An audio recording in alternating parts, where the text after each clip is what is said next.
चलिए अब आगे स्टार्ट करते हैं, कोई डाउट नहीं है तो।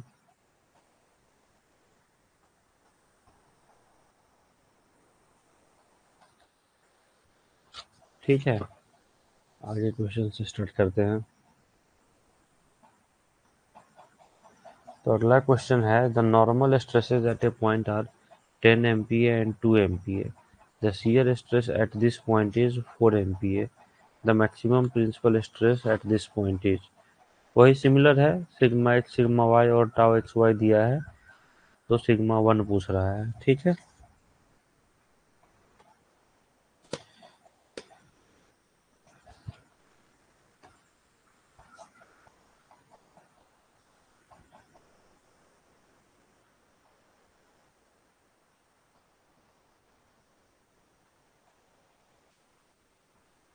ठीक है, बस फॉर्मूला यूज करेंगे।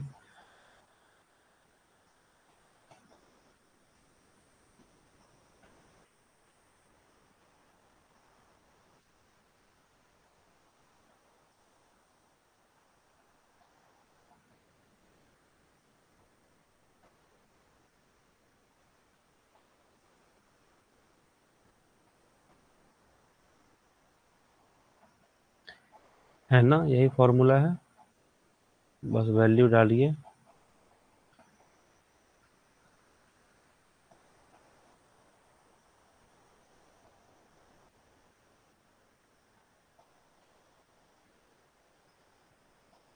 10 + 2 12/2 6 हो गया, प्लस 10 - 2 8/2 4 4 स्क्वायर प्लस 4 स्क्वायर, है ना।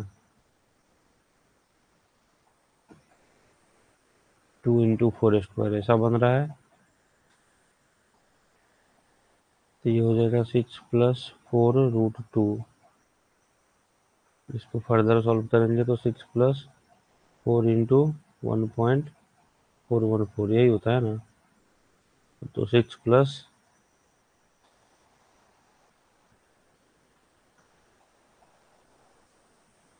ऐसा कुछ आएगा, तो 11.656, जिसको 11.66 भी लिख सकते हैं। ये आ गया सिग्मा 1 का वैल्यू।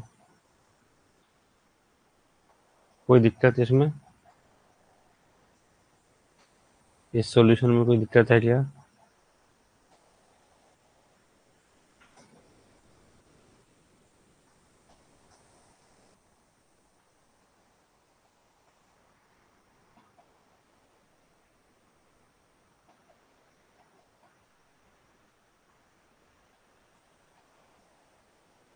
ठीक है, चलिए अगला क्वेश्चन।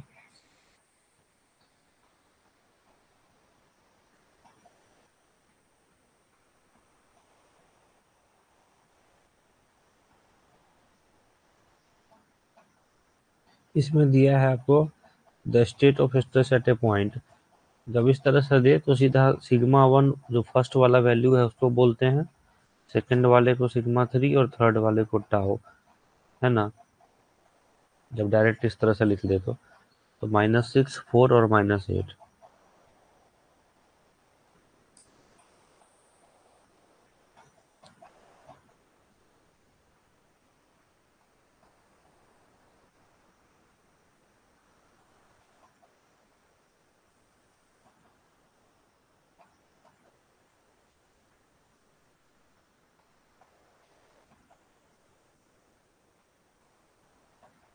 यही वैल्यू हो गया, अपने को सिग्मा 1 की जरूरत है।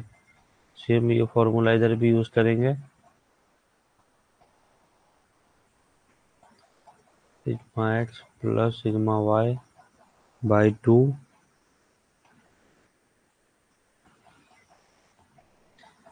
Plus √ sigma x minus sigma y by 2 का होल स्क्वायर प्लस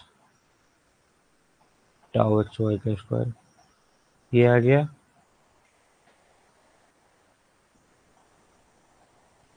-2/2 प्लस -10/2 -5 -5 का स्क्वायर 25 और -8 का whole square plus 64। This is equal to -1 plus 89। इसको सॉल्व करिए। -1 प्लस 89 का वैल्यू कितना आएगा? कितना आएगा?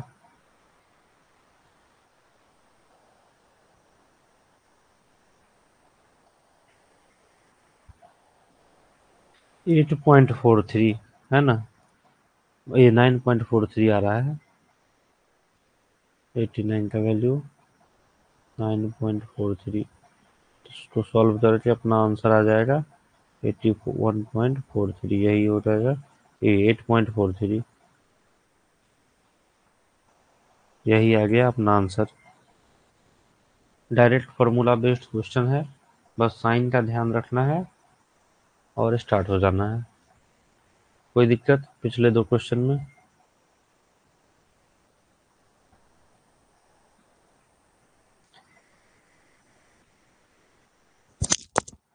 क्लियर है? ये दोनों क्वेश्चन में कोई डाउट है तो बोलिए।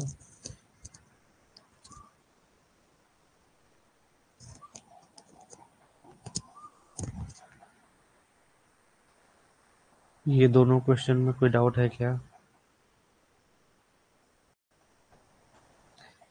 चलिए ठीक है, आगे चलते हैं फिर।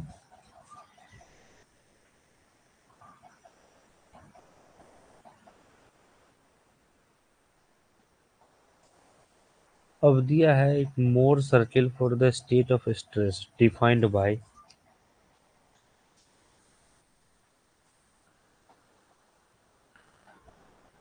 इस तरह से लिख दिया है 30 0 0 30 मैट्रिक्स फॉर्म में। इज ए सर्किल विथ, इसका मतलब क्या है? मतलब इस तरह से दे दिया है मैट्रिक्स फॉर्म में, और इसमें जो बोल रहा है कि जो मोर सर्किल बनेगा उसका डिटेल्स बताइए, कि मतलब उसका सेंटर कहाँ पे है, उसका रेडियस कितना है, इस तरह से करके। तो देखिए इस क्वेश्चन को कैसे रीड करते हैं। 30 0 और 0 30 है ना?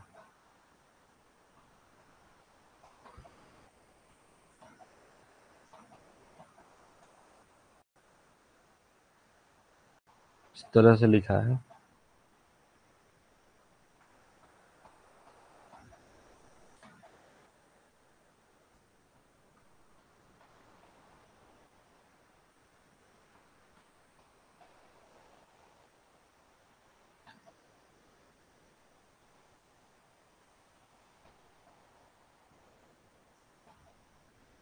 इसको इस तरह से लिखते हैं एक्स वाई कोऑर्डिनेट सिस्टम के हिसाब से। तो इससे आपका वैल्यू क्या आ गया? सिग्मा एक्स एक्स 30, ठीक,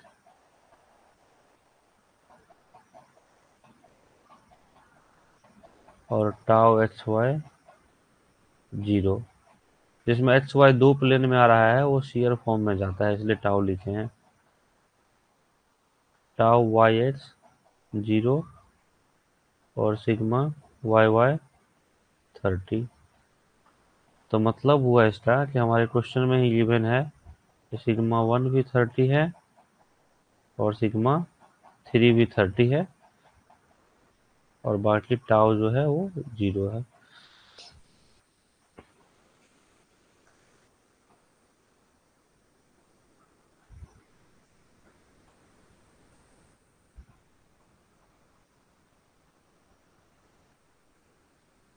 तो यहाँ जो 30 वाला पॉइंट है, 30, 0, ठीक, टाउ 0 हो गया, सिग्मा 30 हो गया। अब देखिए यहीं पे, यही जो 30 वाला पॉइंट है, यहीं पे हमारा सिग्मा 1 भी है और यहीं पे हमारा सिग्मा 3 भी है। एक ही पॉइंट को दोनों रिप्रेजेंट कर रहा है। तो मतलब यहाँ पे कोई सर्किल हम लोग क्रिएट नहीं कर पाएंगे। ये जो पॉइंट है यही सर्किल है, जो 30, 0 पॉइंट है, बस ये पॉइंट ही दोनों को रिप्रेजेंट कर रहा है। तो इसका कोऑर्डिनेट है 30.0, और ये सेम पॉइंट दोनों को रिप्रेजेंट कर रहा है। तो इसके अकॉर्डिंग ऑप्शंस देखिए क्या क्या है। पहला है सेंटर एट 0 0 एंड रेडियस 30, ये तो नहीं है। अपना सेंटर है 30। देखिए ऑप्शन डी में है centre at 30, 0 and radius 0 MP है, ये सही है। क्योंकि रेडियस 0 इसलिए है क्योंकि सिग्मा 1 सिग्मा 3 दोनों एक ही पॉइंट पे है, और रेडियस होता है सिग्मा 1 माइनस सिग्मा 3 बाई 2, तो ये तो 0 हो गया रेडियस। ठीक है, तो ऑप्शन डी इसका आंसर हो गया। कोई दिक्कत इसमें?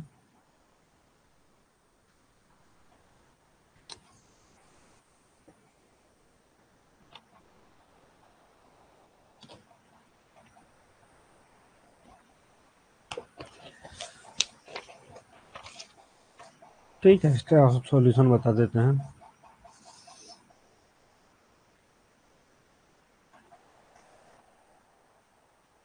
सिग्मा एन इक्वल टू क्या होता है, sigma 1 plus sigma 3 by 2 plus में sigma 1 minus sigma 3 by 2 cos 2 theta.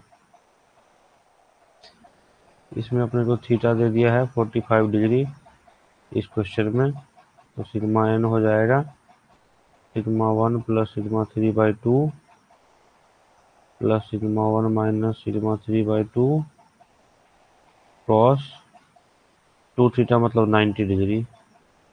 और आप जानते होंगे कॉस 90 होता है 0, कॉस 90 का वैल्यू, तो ये सीधा हो गया सिग्मा 1 प्लस सिग्मा 3 बाई 2। तो दोनों प्रिंसिपल स्ट्रेस टेस्ट सम का हाफ हो रहा है ना, तो वही हो जाएगा, ऑप्शन सी आपका इसका आंसर आ जाएगा।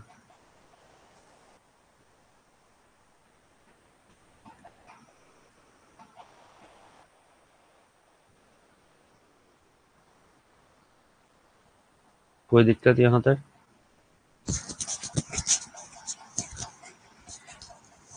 यहाँ तक कोई दिक्कत है क्या?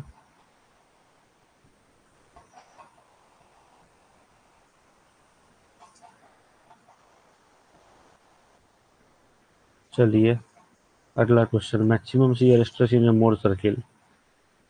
मोर सर्किल में मैक्सिमम शियर स्ट्रेस कितना होता है?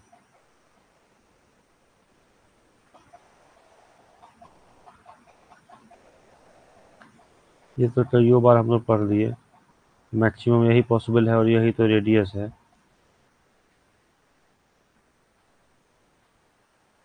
ना। टाउ मैक्सिमम तो यही पॉसिबल है और यही तो रेडियस होता है, तो वो सीधा रेडियस ही होगा। ऐसा न्यूमेरिकल भी कई बार कर चुके हैं। तो ए में दिया हुआ है कि रेडियस। ठीक है, चलिए कुछ नहीं था इस दोनों में, इसको करिए। ये न्यूमेरिकल क्वेश्चन है, ये अच्छा है।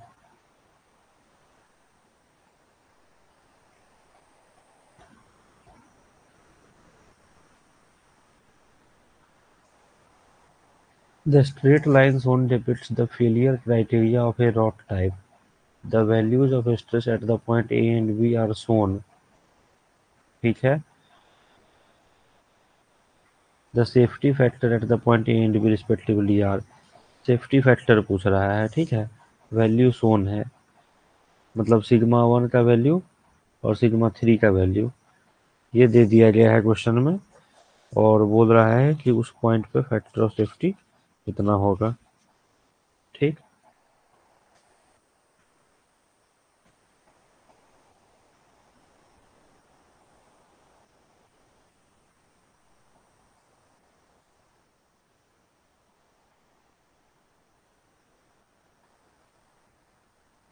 तो इसमें हम लोग पहले निकाल लेंगे कि सिग्मा 3 एक स्पेसिफिक सिग्मा 3 पे, एक स्पेसिफिक कन्फाइनिंग प्रेशर पे कोई भी रॉकेट जो है वो कितना लोड बियर कर सकता है, तो उससे सिग्मा 1 आ जाएगा, कितना सिग्मा 3 रहेगा, तो मेरा सिग्मा 1 मैक्सिमम कितना हो सकता है, और सिग्मा 1 जो मैक्सिमम हुआ वही उसका स्ट्रेंथ हुआ, बियरिंग कैपेसिटी हुआ।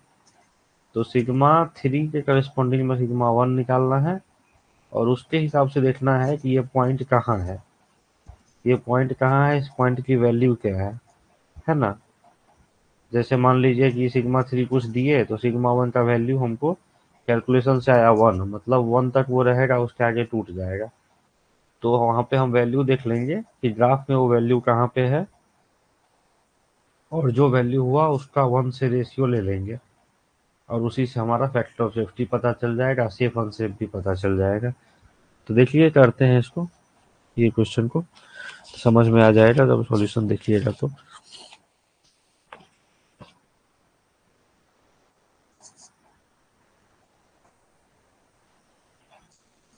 ए और बी पॉइंट का वैल्यू दे दिया है, ठीक है।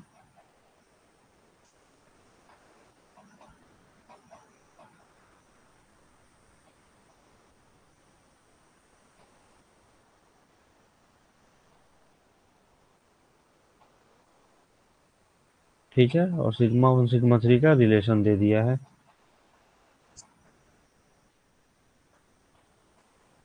ये है 28 प्लस 4 सिग्मा 3, ठीक है। ये इक्वेशन दे दिया गया है।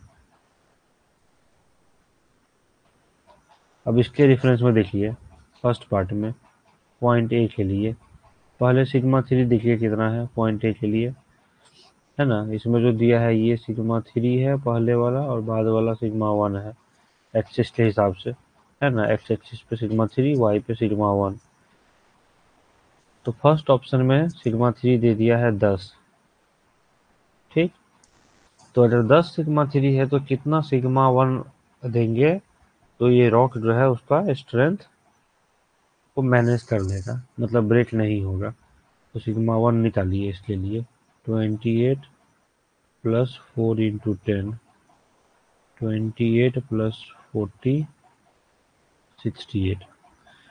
मतलब सिग्मा 1 अगर 68 तक रहा तो ये ब्रेक नहीं करेगा। इससे आपको सेफ अनसेफ भी पूछ सकता है कि कोई पॉइंट दे दिया है स्केल पे, वो सेफ है या अनसेफ है। तो अगर इससे ज़्यादा स्ट्रेस हम दे देंगे 68 तक तो वो झेल लेगा, इससे ज़्यादा अगर हम दे देंगे तो अनसेफ हो जाएगा क्योंकि वो ब्रेक कर जाएगा। इससे कम रहेगा तो वो सेफ रहेगा।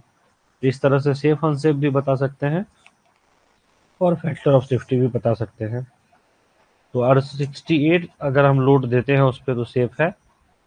इसमें क्या है, पॉइंट ए हमारा 10 और 90 है। तो इसमें जो हमारा सिग्मा 1 दिया हुआ है ना, सिग्मा 1 जो सिग्मा 1 नहीं बोलते हैं क्योंकि सिग्मा 1 तो ये है, सिग्मा बोलते हैं, ठीक है।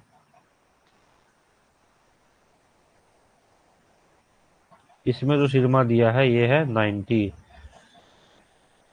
तो इतना ज़्यादा दे दिया है तब मतलब ये तो फेल हो जाएगा। तो ये पहला तो क्राइटेरिया है कि ये पॉइंट अनसेफ जोन में आ गया, और दूसरा है इसका factor of safety. Factor of safety है ये 1 से कम ही होगा, अनसेफ है ना। इसका 68 वैल्यू है और इसको 90 दे दिया है ना। फैक्टर ऑफ सेफ्टी वही होता है bearing capacity by applied load, कितना हम झेल सकते हैं और कितना उस पर लोड पड़ रहा है। तो बियरिंग कैपेसिटी तो 68 है और ये 90 है। तो इससे इसको सॉल्व करिए, आएगा वैल्यू 50।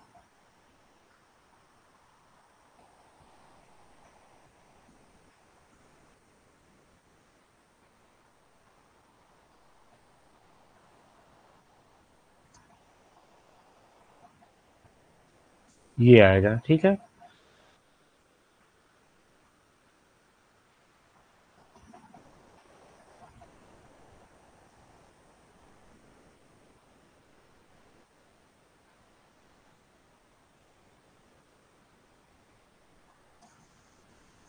ठीक है, फर्स्ट पार्ट क्लियर है। ऐसे ही पार्ट बी में आइए। इसमें आपको दिया है सिग्मा 3 का वैल्यू 40। तो सिग्मा 1 कहाँ तक ये झेल सकता है, 28 प्लस 4 गुने 40, 188 आ रहा है, देख लीजिए। तो मतलब अगर 188 तक वैल्यू रहेगा तो ये बियर कर लेगा। तो इस वाले पॉइंट पे हमारा सिग्मा क्वेश्चन में कितना दिया हुआ है, 160। तो मतलब इससे ये कम ही है, तो मतलब इसको बियर कर लेगा। तो एक पार्ट है कि ये सेफ जोन में आता है। अगर सेफ अनसेफ क्वेश्चन पूछे तो ये सेफ जोन में आएगा। और इसका फैक्टर ऑफ सेफ्टी में रेसिस्टिंग फोर्स कितना तक है, 188 तक। ड्राइविंग फोर्स कितना है, 160। तो 188 बाई 160 करिए, इससे इसका फैक्टर ऑफ सेफ्टी आ जाएगा।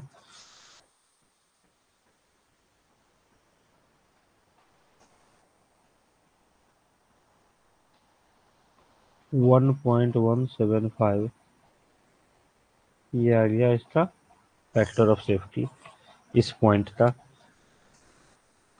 आराम से देख लीजिए, कोई दिक्कत है क्या इसमें?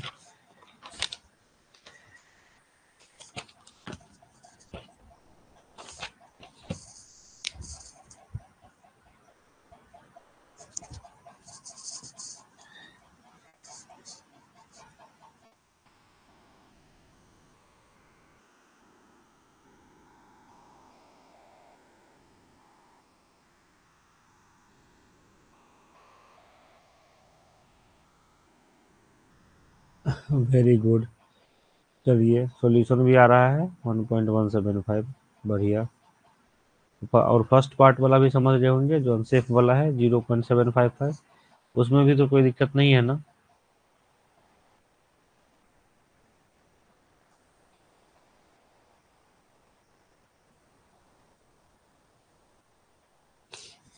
ठीक है, चलिए नेक्स्ट क्वेश्चन में देखिए, इसमें पूछ रहा है कि कौन सा पॉइंट किस जोन में है। ठीक है, कौन सा पॉइंट किस जोन में है, तो इसको एनालाइज किया जाए।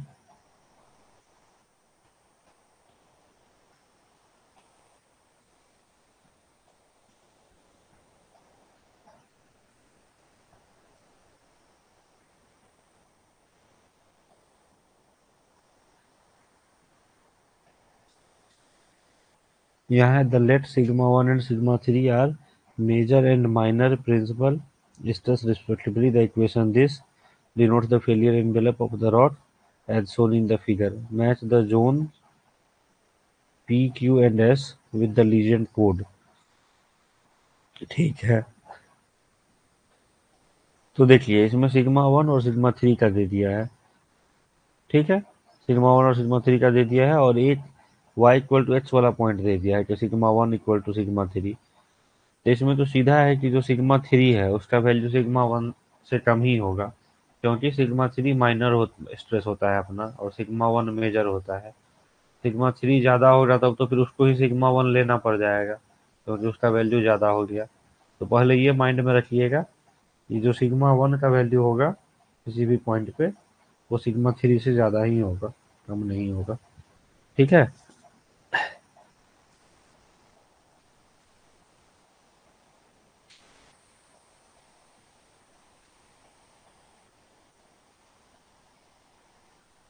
तो उस हिसाब से देखिए, जो सबसे पहला पॉइंट जो पी वाला रेंज है, जो आपका सिग्मा 1 इक्वल टू सिग्मा 3 के नीचे है, पी वाला पॉइंट, वहां पे अगर हम कोई भी पॉइंट लेंगे और उससे हम एक्स और वाई एक्सिस पर अगर प्रोजेक्ट करेंगे, तो आपको सिग्मा 3 का वैल्यू ज़्यादा दिखेगा।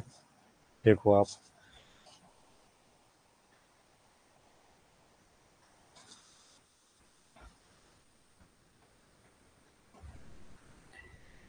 एक एक करके करते हैं।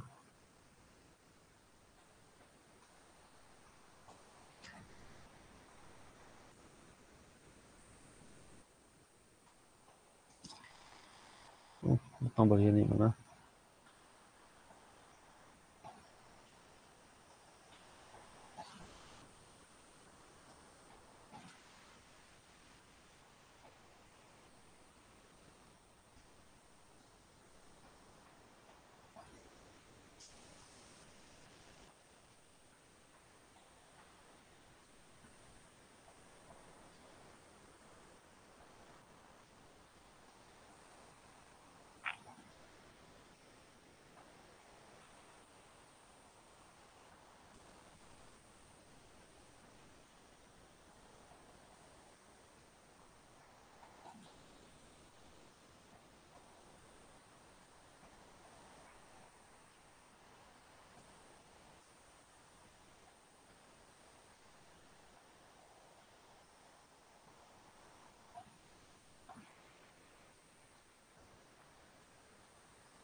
ठीक है,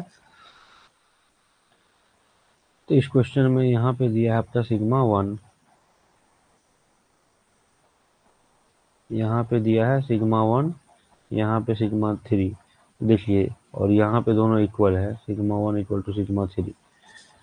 तो अगर हम यहाँ पे कोई पॉइंट लेते हैं इस इक्वलिटी के नीचे और यहाँ प्रोजेक्ट करते हैं,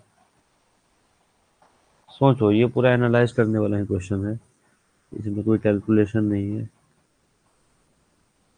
तो अब देखो, ये वैल्यू जो आ रहा है सिग्मा थ्री का और ये वैल्यू जो आ रहा है सिग्मा वन का, ये सिग्मा थ्री ज़्यादा हो जा रहा है, सिग्मा वन कम हो जा रहा है, जबकि ये पॉसिबल ही नहीं है क्योंकि सिग्मा वन मेजर है और ये माइनर है। तो इसलिए इस लाइन के नीचे जो भी पॉइंट आएगा वो नॉट फिजिबल हो जाएगा। तो इस क्वेश्चन में देखिए आपका एक पॉइंट पी दिया है,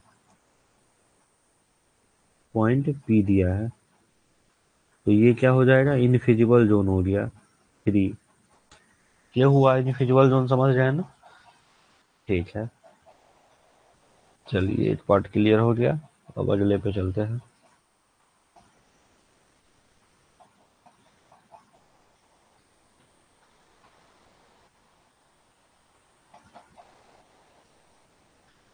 ठीक है, अब नेक्स्ट क्या है, क्यू पॉइंट।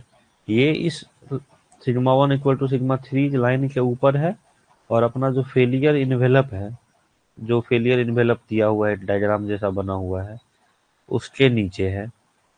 ठीक है, तो ये आपका सेफ जोन है क्योंकि उसके वो नीचे है।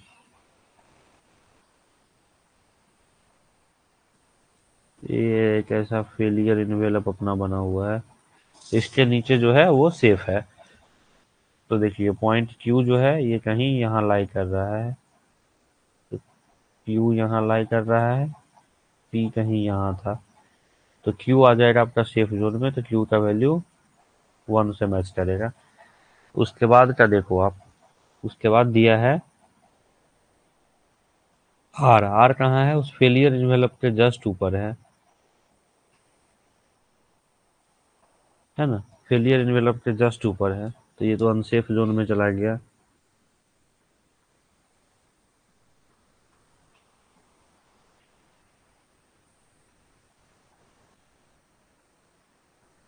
और एस, एस तो आपका इधर टेंसाइल साइड में है, वाई एक्सिस के लेफ्ट साइड में जो भी रहता है वो टेंसाइल जोन हो गया, है ना। सिग्मा वन सिग्मा थ्री वाले ग्राफ में वाई एक्सिस के लेफ्ट में जो भी है वो टेंसाइल जोन में चला गया,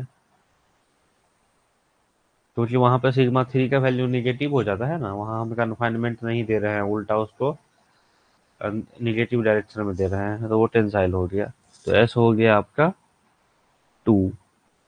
इस हिसाब से देखिए ऑप्शन कौन सा बैठ रहा है, पी इक्वल टू थ्री में दो ही ऑप्शन है, बी और सी, फिर क्यू इक्वल टू वन, दोनों में वही है, बस आर और एस में देखना है, तो आर आपका फोर है, तो ऑप्शन बी इसका टिक हो जाएगा, है ना।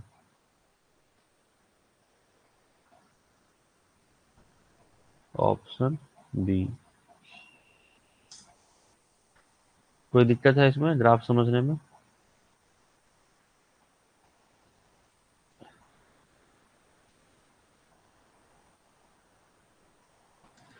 ये ग्राफ समझने में कोई दिक्कत है तो बताइए। इस ग्राफ को आराम से समझ लीजिए क्या है नहीं है, क्योंकि इसी को थोड़ा बहुत मॉडिफाई करके फिर से आ सकता है, उसमें कुछ चेंज कर देगा और आएगा, तो इसलिए सारे जोन को समझ लीजिए कि सेफ कौन सा होता है, अनसेफ कौन सा होता है, कौन सा है जो फिजिबल ही नहीं है, पॉसिबल ही नहीं है। ठीक है,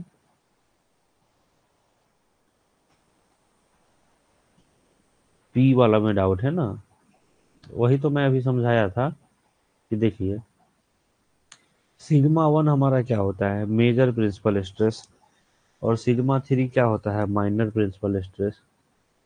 ठीक, सिग्मा वन होता है मेजर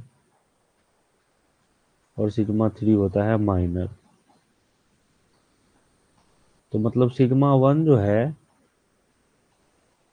वो इन एनी केस सिग्मा थ्री से बड़ा ही होगा, पॉइंट वाले केस में इक्वल हो सकता है लेकिन बाकी केस में सिग्मा वन जो है वो हमेशा बड़ा ही होगा। तो जहां भी sigma one less than sigma three है, ठीक है, जैसे आप बराबर वाला केस ले लो, बराबर वाला केस क्या हुआ, sigma one equal to sigma three, वही जो इस ग्राफ में दिखा रहा है, sigma one equal to sigma three. तो इसके ऊपर जो भी पॉइंट है, मतलब जिसमें सिग्मा वन बड़ा है, सिग्मा वन बड़ा होगा मतलब इसके ऊपर का पॉइंट है ना। इस सब जोन का जो भी पॉइंट है, इस सब जोन का, इस सब में क्या सिग्मा वन बड़ा है, तो ये पॉसिबल है। ऐसा पॉइंट हमको मिल सकता है किसी भी फेलियर क्राइटेरिया में स्टडी करेंगे, लैब टेस्ट करेंगे तो। लेकिन ये जो जोन है डॉट वाला, इसमें कोई पॉइंट मिलना पॉसिबल ही नहीं है, क्योंकि इसमें सिग्मा वन जो है वो छोटा हो रहा है, क्योंकि ये point sigma one equal to sigma three के नीचे है। तो अगर सिग्मा वन छोटा हो जाएगा सिग्मा थ्री से, फिर तो ग्राफ पे इसको ही सिग्मा थ्री को ही सिग्मा वन लिखना पड़ेगा, क्योंकि मेजर कभी भी माइनर से छोटा नहीं हो सकता। ये पॉसिबल ही नहीं है कि मेजर छोटा हो जाए और माइनर बड़ा हो जाए। इसलिए ये पॉसिबल ही नहीं है कि कोई point sigma one equal to sigma three line के नीचे आ सके। इस तरफ डॉट के तरफ कोई पॉइंट आना पॉसिबल ही नहीं है। इसलिए इधर जो भी पॉइंट होगा वो नॉट फिजिबल होगा। कुछ क्लियर हुआ क्या? कुछ क्लियर हुआ क्या?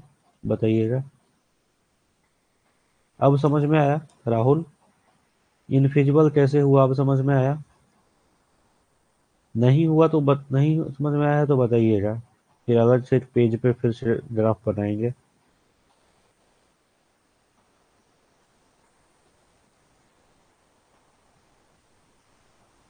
क्लियर है ना अब? हाँ। वो इनफिजिबल इसलिए हुआ, वो मेजर और माइनर के डेफिनेशन के अकॉर्डिंग, कि major in any case minor से छोटा नहीं होगा। तो इक्वलिटी का पॉइंट तो है मेजर इक्वल टू माइनर, ठीक है। अगर डॉट वाला केस है तो इक्वल हो जाएगा, लेकिन या तो इक्वल होगा, नहीं तो उससे बड़ा होगा, उससे छोटा तो हो ही नहीं सकता सिग्मा वन। तो इसलिए कोई भी पॉइंट जो हमारा जनरेट होगा, वो sigma one equal to sigma three point के ऊपर ही लाई करेगा, नीचे पॉसिबल ही नहीं है। नीचे होने का मतलब है सिग्मा थ्री ज्यादा हो गया, सिग्मा वन कम हो गया।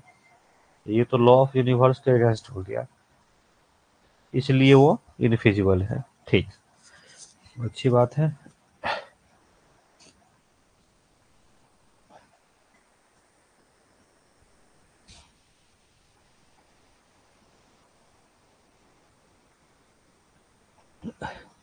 क्लैरिटी होना जरूरी है।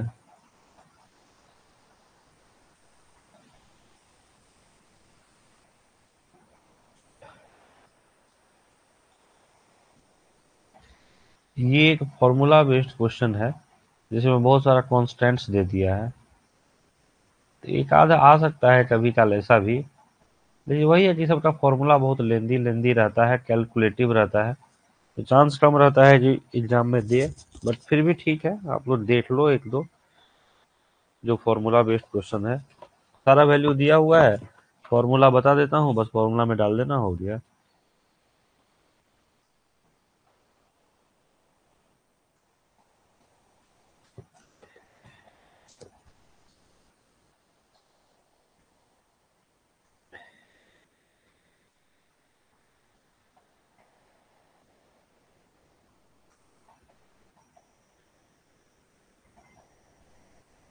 ये जो दिया है ना, हुक ब्राउन फेलियर क्राइटेरिया, इसमें एम, एस और ए, इस तीनों वैल्यू के रेफरेंस में एक फॉर्मूला दिया गया है। कुछ नहीं है, फॉर्मूला ही ये सब में ध्यान रखना है। Sigma one equal to sigma three plus sigma c i, ये कब यूसीएस है, सिग्मा सी आई है ना, into m into sigma three upon sigma c i plus s के पावर ए।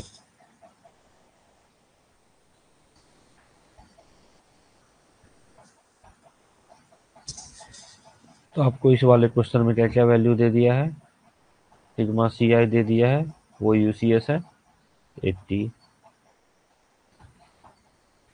कन्फाइंड है कितने पे? 20 पे, मतलब वो सिग्मा थ्री दे दिया है। 20, तो सिग्मा 3 दे दिया, सिग्मा सी आई दे दिया, सिग्मा 3 सिग्मा, अब एम एस और ए चाहिए, एम और एस और ए भी दे दिया है।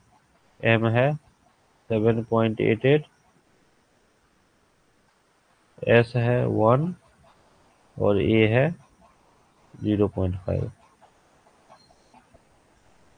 बस ये सारा वैल्यू डाल दो, जो वैल्यू आंसर आए वही है। ठीक है, इस फॉर्मूला में सारा वैल्यू डाल दीजिएगा, जो भी सॉल्व हो गया वही आंसर हो जाएगा।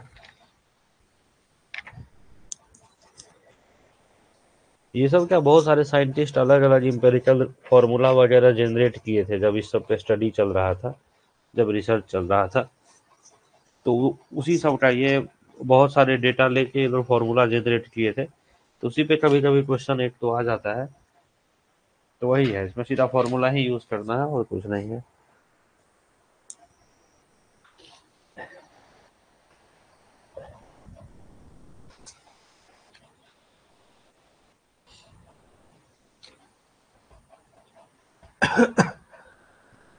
ठीक है, ये हो जाएगा ना, इसको सॉल्व करके बताने की जरूरत तो नहीं है।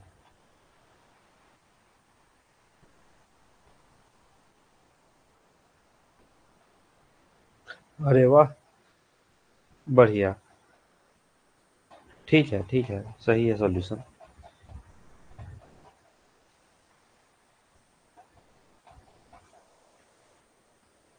ठीक है ना, सारा वैल्यू डाल दिए तो आ गया इसका। इसमें कुछ बताने की तो जरूरत है नहीं कैलकुलेशन वाले पार्ट में। सिग्मा 3/σ1 1/4 हो गया, एम 7.88 है, 1/4 किए तो 1.97 हो गया, उसमें 1 जोड़ दिए तो 2.97 हो गया, पावर में 0.5 है, तो 2.97 का अंडर रूट लेंगे तो समथिंग 1.7 समथिंग आएगा, है ना।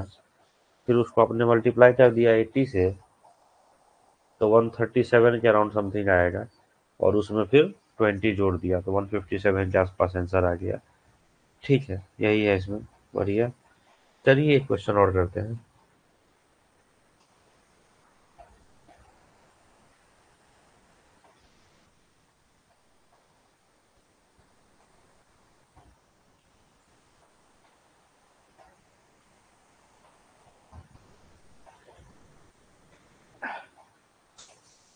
A series of triaxial tests of sandstone sample reveals the cohesion and angle of internal friction। ठीक है,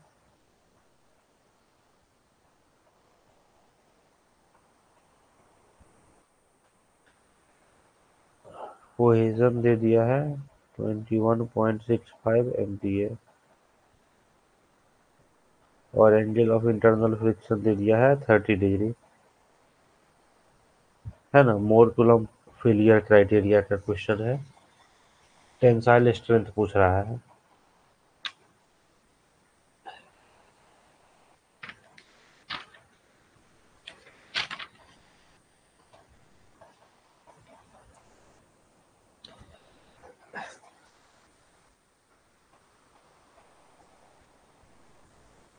तो टेंसाइल स्ट्रेंथ का फॉर्मूला तो याद ही होगा आप लोग को, है ना, उस दिन डिस्कस किए थे। टेंसाइल स्ट्रेंथ का formula 2c cos phi upon 1 plus sin phi, है ना। ये है टेंसाइल स्ट्रेंथ का फॉर्मूला। इसमें वैल्यू डालिए, आंसर आ जाएगा।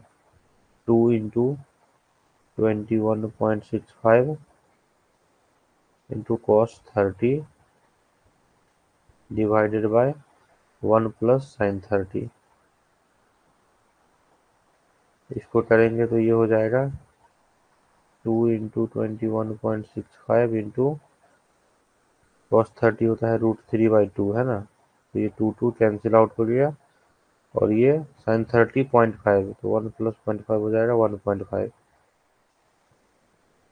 बस इसको सॉल्व करिए ना, कितना आता है देखते हैं। 21.65 इंटू 1.732 अपॉन 1.5। सॉल्व करिए तो कैलकुलेटर से।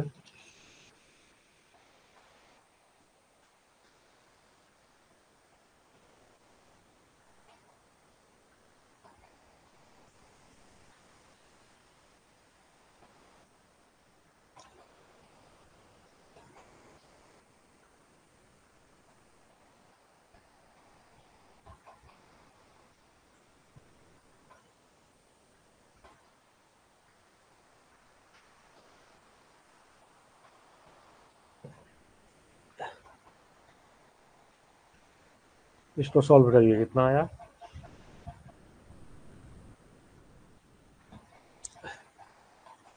सॉल्व करिए, कितना है आप लोग का? हाँ 24.99, ठीक है, तो 25 इसका आंसर हो गया। ठीक, कोई दिक्कत तो नहीं इसमें?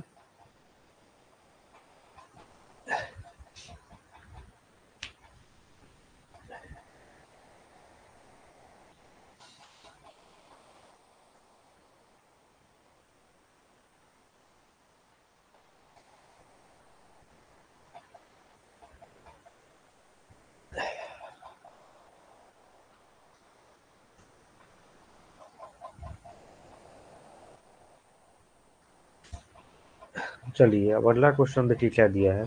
इन a Mohr Coulomb failure criteria the ratio of UCS to the tensile strength is. दोनों का फॉर्मूला होता ही है सी और फाई के टर्म्स में, बस उसका रेशियो पूछ रहा है कि रेशियो कितना आएगा।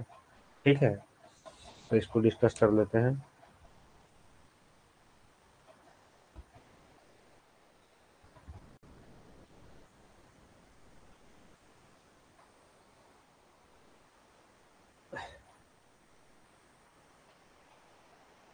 यूसीएस निकालने का अपना फॉर्मूला है 2c cos phi upon 1 minus sine phi. ठीक,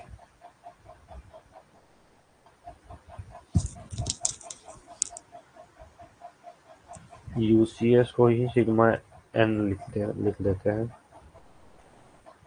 और टेंसाइल स्ट्रेंथ का फॉर्मूला है अभी जस्ट हम लोग यूज किए हैं पिछले क्वेश्चन में, 2c cos phi upon 1 plus sine phi, है ना। न्यूमरेटर सेम है, डिनोमिनेटर में बस डिफरेंस है। तो अभी जस्ट यूज किए हैं, दोनों का रेशियो पूछ रहा है।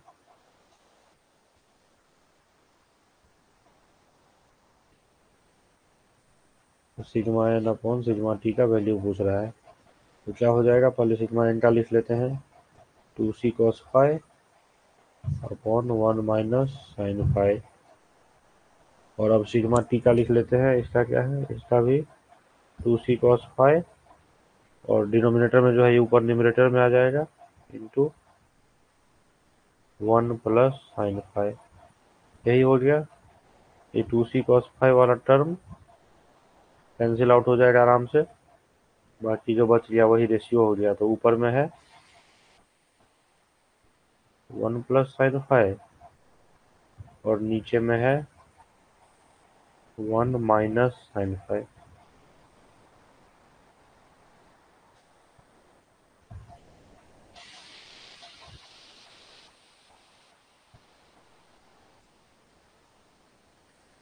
क्लियर है, कोई दिक्कत है क्या इसमें?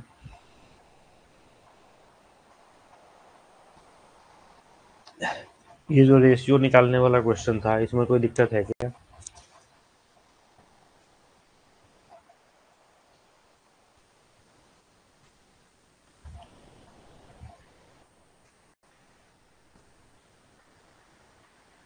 समझ गए ना कैसे कैलकुलेशन हुआ? इससे क्या आपका दोनों फॉर्मूला, तीनों फॉर्मूला ध्यान में रहेगा। क्लियर है, वेरी गुड। सिग्मा इन का भी फॉर्मूला रिवाइज हो गया, 2c cos phi upon 1 minus sine phi. Sigma t का भी हो गया 2c cos phi upon 1 plus sine phi, है ना।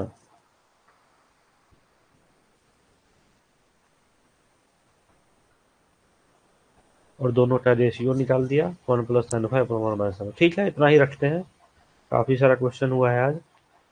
कुछ डाउट हो रहा तो अगले क्लास में पूछिएगा। ये सब में तो कोई दिक्कत नहीं होना चाहिए, बाकी हम लोग नेक्स्ट क्लास में करेंगे। ठीक है, चलिए, थैंक यू।